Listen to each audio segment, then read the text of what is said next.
This naturalrefrigerants.com article is being read by an automated voice.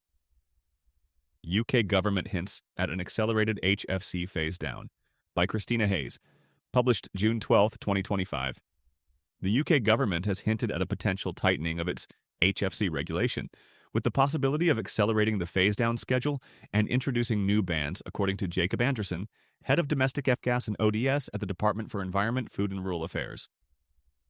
To support its net zero commitments and realign with the EU's updated refrigerant policies, the UK government plans to consult industry stakeholders later this year on updating the national F-gas regulation, Anderson announced during a briefing event hosted by the UK's Register of Companies Competent to Manage Refrigerants, REFCOM.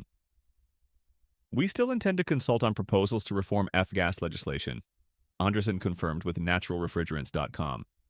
Until the consultation is launched, we can't provide any information about what it might cover.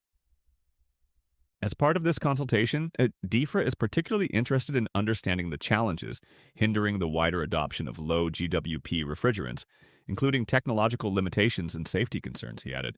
The briefing event was held in April at the London headquarters of the Building Engineering Services Association, BESA, REFCOM's parent organization. UK regulation.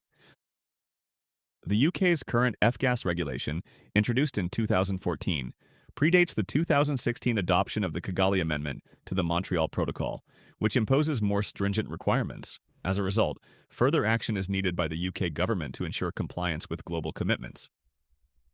For example, current UK regulation aims to reduce HFC usage by 79% by 2030, relative to average levels recorded from 2009 to 2012, while the Kigali Amendment sets a stricter target of an 85% reduction by 2037-2036.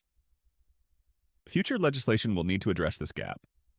Initially aligned with the EU's 2014 F-gas regulation, the UK's legislation on F-gases was established while the country was still an EU member. Following its departure from the bloc in 2020, the UK must now consider how to respond to the EU's revised policy, which mandates the world's first full phase out of F-gases in new equipment by 2050.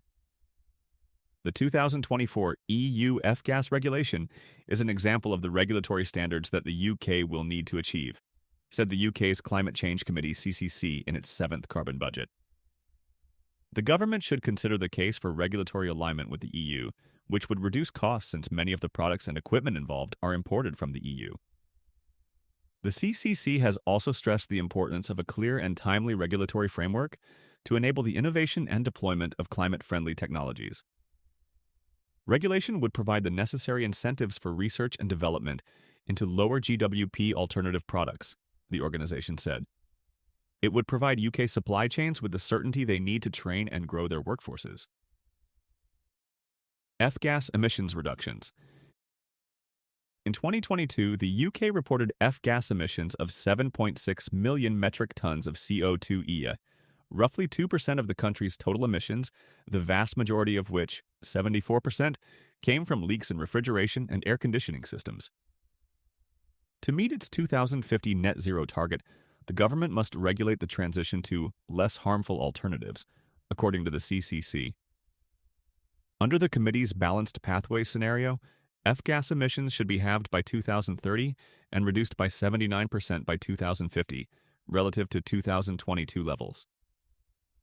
This trajectory includes the expected rollout of heat pumps and emphasizes the importance of minimizing emissions from HVAC and R systems via lower GWP refrigerants and improved refrigerant recovery at equipment end of life.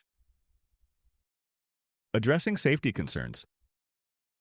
At the REFCOM event, participants expressed concerns around the flammability of some alternative refrigerants and called for government support to improve industry awareness and technical training.